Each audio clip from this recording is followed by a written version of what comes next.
नमस्कार दोस्तों, एक बार फिर से पायस आयुर्वेदा में आपका स्वागत करती हूँ। आज मैं आपका मनपसंद टॉपिक ले रही हूँ क्योंकि बहुत सारे लोग इससे परेशान हैं। हेयर फॉल है ना। सबसे ज़्यादा सर्च जो हमने देखा गूगल पे होती है वो हेयर फॉल की प्रॉब्लम्स के लिए होती है। और अभी का जो ट्रेंड वही चल रहा है वो उसमें हेयर फॉल बहुत ज़्यादा कॉमन हो रही है। अब लोग देखते हैं कि इतने तरह के एडवर्टाइजमेंट जो हैं वो आपके विग्स के लिए हैं, हेयर एक्सटेंशंस के लिए हैं। तो कहते हैं जब डिमांड होती है तभी सप्लाई होती है। इट मीन्स इतनी ज़्यादा हेयर फॉल हो रही है कि लोगों को एक्सटेंशन या उनका सहारा लेना पड़ता है। तो हेयर फॉल होती क्यों है ना। हम लोग जैसे कि मेरा टॉपिक आयुर्वेद है, हमेशा मैं आयुर्वेद के तरीके से समझाती हूँ। तो आज भी मैं पहले हम लोग देखेंगे कि हेयर फॉल के रीजंस क्या है। हम लोग इतना ज़्यादा क्यों बढ़ गया है हेयर फॉल, है ना। पहले भी होता था पर इतना नहीं था। डेली तो 1 से लेके 100 तक स्ट्रैंड्स हमारी डेली अगर निकलती हैं तो हम उसको हेयर फॉल नहीं कहते। बट उससे ज़्यादा निकलती हैं और लगातार निकलती हैं तो उसको हेयर फॉल कहते हैं। हेयर फॉल होता क्यों है, इसके 3 रीजंस हो सकते हैं। अगर मेरी बॉडी की प्रकृति वातिक है तो भी हो सकता है, पैथिक है, किसी को भी हो सकता है। इसमें कोई शो शॉर्ट नहीं है कि कोई बोले कि भाई मेरा हेयर फॉल नहीं होता या कभी होगा नहीं। तो ये कभी भी हो सकता है, किसी भी टाइम पे, और किसी को भी हो सकता है। इसमें बहुत सारे फैक्टर्स रहते हैं हेयर फॉल के।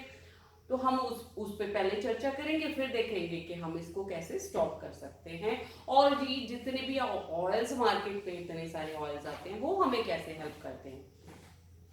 तो ये हेयर फॉल के मैंने स्ट्रक्चर, हेयर की स्ट्रक्चर बनाई है। ये हमारा हेयर होता है, ठीक है। इसको सपोर्ट सारा कुछ करते हैं, अंदर से इसको न्यूट्रिशन मिलती है। ये मसल्स इसको सपोर्ट करते हैं, ये ग्लैंड्स हैं इसकी, ये आउटर शाफ्ट है इसकी हेयर की। यहाँ पे इसकी आउटर जो है, जो लेयर इसको प्रोटेक्ट करती है। फिर इसको इनर लेयर प्रोटेक्ट करती है। ये मैट्रिक्स है जो इसको न्यूट्रिशन देता है। और उसके बाद ये मेलेनोसाइट्स हैं जो हमारे हेयर को कलर देते हैं। और ये इसका हमारा जो है पेपिला है। तो ये सारी चीजें हैं जो एक हेयर का स्ट्रक्चर मेनली होता है। अब इसके मोटे मोटे से रीजंस आप समझो कि अगर मेरी बॉडी ड्राई है, अगर मेरी बॉडी में वात प्रकोप ज़्यादा है, या मैं बहुत सोचती हूँ, कोई ट्रिगरिंग फैक्टर्स होते हैं या इनको हम बोलते हैं कि एग्रीवेटिंग फैक्टर्स हैं।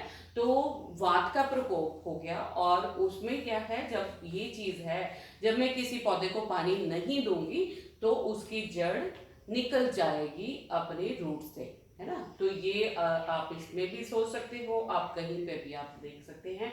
क्योंकि यहाँ पे जो हमारा जो बाकी बॉडी पे हेयर होते हैं, वहाँ पे मस्कुलर जो मसल्स हैं वो काफ़ी थिक होती हैं और उसको स्पेस काफ़ी मिल जाती है हेयर को अपनी एम्बेडिंग के लिए। अब स्कल पे है कि स्कल पे हमारे पास बहुत छोटी सी लेयर होती है मसल की, जिसमें हमारा हेयर जो है, हेयर को एक जो रूट चाहिए होती है।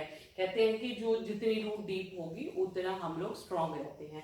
तो यहाँ पे भी है कि अगर वातिक है कोई इंसान जिसमें ड्राइनेस ऑलरेडी बहुत है, जो पतला है, उसमें थोड़ा सा भी अगर उसको एग्रीवेटिंग फैक्टर मिलेगा वात प्रकोप के लिए, तो ये हेयर जो रूट्स हैं वो ड्राई होके निकलना शुरू हो जाएंगी।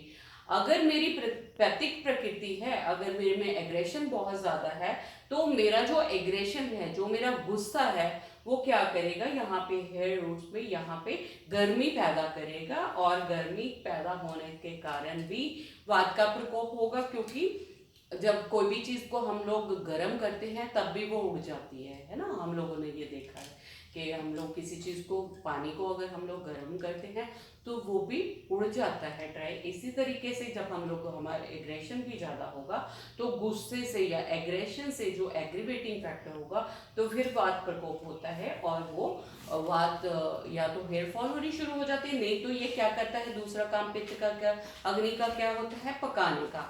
तो पकाने का क्या है कि फिर हेयर जो हमारा जो ये सिस्टम जो मेलानोसाइट्स हैं वो अफेक्ट होते हैं, और हमारा जो जिसको हम लोग बोलते हैं premature greying of hair, कि हमारे जो बाल हैं वो जल्दी वाइट होना शुरू हो जाते हैं। तीसरा है कफ। कफ क्या है? वाटर और अर्थ का कॉम्बिनेशन है। वाटर और अर्थ क्या करते हैं, ये जैसे कि बहुत एक्सेसिव, जिस बंदे को म्यूकस की प्रॉब्लम रहती है, कफ की प्रॉब्लम रहती है, कोल्ड की प्रॉब्लम रहती है, तो वहां पे क्या होता है, ये सोच सकते हैं हम लोग कफ है, म्यूकस है, तो एक तरीके से कीचड़ पैदा हो गया है ना। तो कीचड़ में भी कोई भी चीज नहीं रुकती, उसमें से भी इजीली बाहर आ जाती है। तो कोई भी चीज जब सामान्य अवस्था से कोई भी हमारे दोस्त जब प्रकोपित होते हैं या बढ़ते हैं तो हमारा हेयर फॉल होना निश्चित है। अब यहाँ पे आजकल जो एग्रीवेटिंग फैक्टर है वो चाहे वात के लिए लगा ले, पित्त के लिए, कफ के लिए लगा ले, तो हमारे जो एग्रीवेटिंग फैक्टर है वो है एक तो हमारे मोबाइल फोन्स के, वो क्योंकि रेडिएशंस हैं, रेडिएशंस ट्रेवल करती हैं, वेव्स, तो वो क्या है, मूवमेंट्स, गति, वात, हवा, उसको एग्रीवेट करती हैं और हेयर फॉल ज्यादा होता है। आज की डेट में आप देखोगे ये सारा जो ट्रेंड आया है हेयर फॉल का ज्यादा 15 से 20 साल आफ्टर 2000 ये ज्यादा शुरू हुआ है, जब से हमारे हाथ में रेडिएशन, हमारे हाथ में मोबाइल फोन आ गए और हमारी टिकटिकी हमेशा यहाँ पे लगी रहती है, तो वो जो वाइब्रेशंस हैं, वाइब्रेशंस वेव्स में ट्रेवल करती हैं, दैट इज वात का प्रकोप, उसको वात को प्रकोप करते हैं। और दूसरा जो है वो हीट जनरेट करते हैं, तो वो पित्त का प्रकोप हो जाता है। आज की डेट में अगर हम लोग यहाँ सोचे तो बहुत कम लोग हैं जिनका कफ के कारण हेयर फॉल होता है। तो ये दोनों रीजन हमारे आज की डेट में रेलेवेंट है फॉर हेयर फॉल। अब इसका ट्रीटमेंट क्या है? ट्रीटमेंट क्या है कि हमें न्यूट्रिशन देनी है यहाँ पे इस लेवल पे, ठीक है। तो न्यूट्रिशन के लिए क्या, जो हमारे आयुर्वेद के जितने भी हेयर ऑयल्स आते हैं वो क्या करते हैं, हमारे ये जो यहाँ से हम जब उनको हल्का हल्का मसाज करते हैं, हाँ कभी भी आपका हेयर फॉल हो रहा है, आपने बहुत ज्यादा एग्रेसिव मसाज नहीं करनी है हेयर फॉल कर, क्योंकि ऑलरेडी जो चीज वीक होगी उसको हम लोग थोड़ा सा भी हिलाएंगे तो वो हमारे हाथ में आ जाती है। तो ये एक रीजन रहता है जब हम लोग ऑयल लगाते हैं तो कुछ स्ट्रैंड्स जो ऑलरेडी वीक हैं, जब हम ऑयल लगाएंगे तो वो हमारे हाथ के साथ आ जाएंगी, दैट इज नेचुरल। तो हमें क्या करना है, एक तो हम लोग जो ऑयल से न्यूट्रिशन करते हैं, जो यहाँ पे न्यूट्रिशन आपका आता है, इसको स्टेबिलिटी देता है, ये जो मसल हमारी ड्राई हो रही है, जो इसको स्ट्रैंड को सपोर्ट कर रही है, तो मसल टोन अप करना होता है हमने। तो मसाज, हल्की हल्की एप्लीकेशन जो ऑयल की है, मसल जैसे श्रिंक हो जाते हैं, मसल्स को वो दोबारा से रीग्रो करती है, उसको अपने स्थान देती है कि हाँ जी अब आपकी स्ट्रक्चर, जो बेसिक स्ट्रक्चर है किसी बिल्डिंग ब्लॉक हम लोग इनको बोलते हैं, तो हम लोग जब ऑयलिंग करते हैं तो यहाँ पे इसको स्ट्रेंथन करते हैं और वो हेयर शाफ्ट को सपोर्ट करता है। फिर वो हेयर जो आपके हैं वो खड़े रहते हैं, या कई बार क्या होता है कि अगर यहाँ से निकल भी गया है तो वो रीग्रो कर जाता है आपका हेयर, यहाँ से फॉलिकल से फिर दोबारा से रीग्रो कर जाते हैं। अगर हमारे बहुत बार होता है कि हमारा इसका भी सर्कल होता है कि हेयर आया और उसने फिर निकला, फिर दोबारा से नए सिरे से शुरू हो जाता है।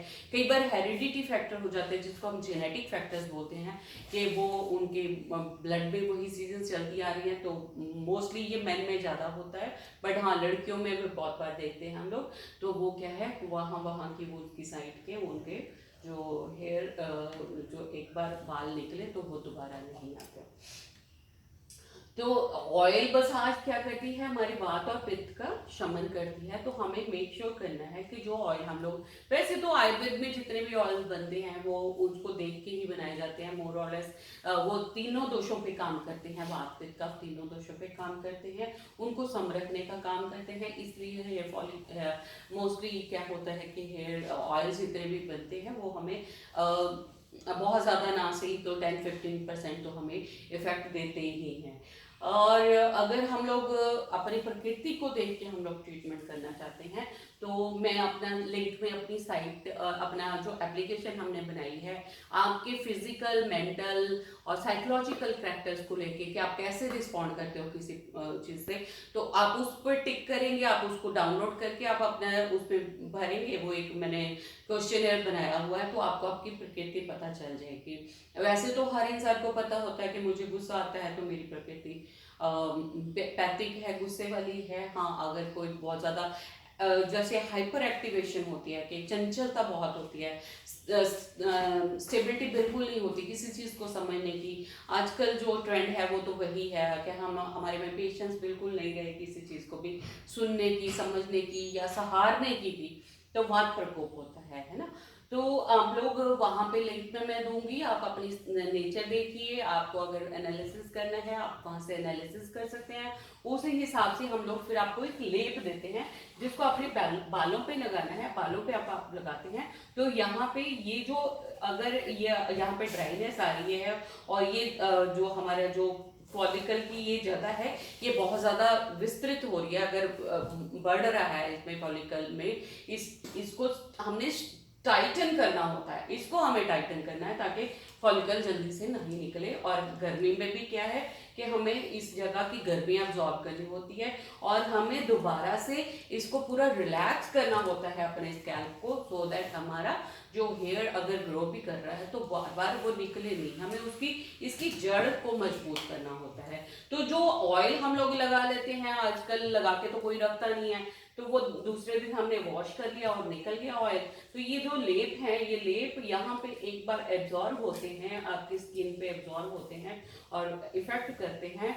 और उसके बाद आप ये पूरा प्रोसीजर जब लेते हैं, क्योंकि इंटरनली हमें कैल्शियम और उसकी की भी ज़रूरत होती है। अगर हम लोग सोचे कि कई सिर्फ ऑयल लगाने से फ़ायदा होता रहेगा तो कई बार उतना फ़ायदा नहीं होता, क्योंकि हमारी बॉडी में नरिशमेंट उतनी नहीं मिल रही होती। तो हमें जब अंदर से कोई चीज़ नहीं मिलती तो हमें बाहर से लेनी पड़ती है। तो हमें उसके लिए सप्लीमेंट कुछ ना कुछ लेना पड़ता है जो ब्रेन टॉनिक का काम करता है, जो हमारे यहाँ पे जो गर्मी है उसको कम करे, जो वात को कम करे, कफ को ठीक ठाक रखे, जो कि समावस्था में इसको रखे ताकि आपका हेयर फॉल ना हो। तो ये यहाँ पे हम लोग जो मेडिसिन बनाते हैं, जो मोर और लेस फॉर्मुलेशंस और कुछ प्रोडक्ट्स हैं जो हमारे आयुर्वेद में बताए हुए हैं, भृंगराज, आंवला, ये सारी चीज़ों का कॉम्बिनेशन होता है। बट कई बार होता है कि प्रॉब्लम बहुत ज़्यादा होती है तो हम लोग रिकमेंड करते हैं कि आप साथ में मेडिसिन ज़रूर लो, कि जो कैल्शियम आयरन इसमें हमने डाले हुए कॉम्बिनेशंस हैं तो ये इकट्ठा काम करते हैं। तीसरा फिर हम लोग आपकी प्रकृति, आप अपनी प्रकृति चेक करेंगे, वो जो लिंक मैं दे रही हूँ उसके हिसाब से आप मुझे अगर आप व्हाट्सएप करते हैं, मैसेज करते हैं, then we can recommend you कि आपके लिए लेप कौन सा अच्छा है, वो हम कस्टमाइज करके देते हैं आपकी प्रकृति के हिसाब से। So thanks for watching. अच्छा लगा आप मुझे शेयर कर सकते हैं, अगर आपकी कोई क्वेरी है मेल आईडी पे मुझे मैसेज कर सकते हैं या मुझे व्हाट्सएप कर सकते हैं। Thanks for listening to, stay blessed, stay healthy, thank you.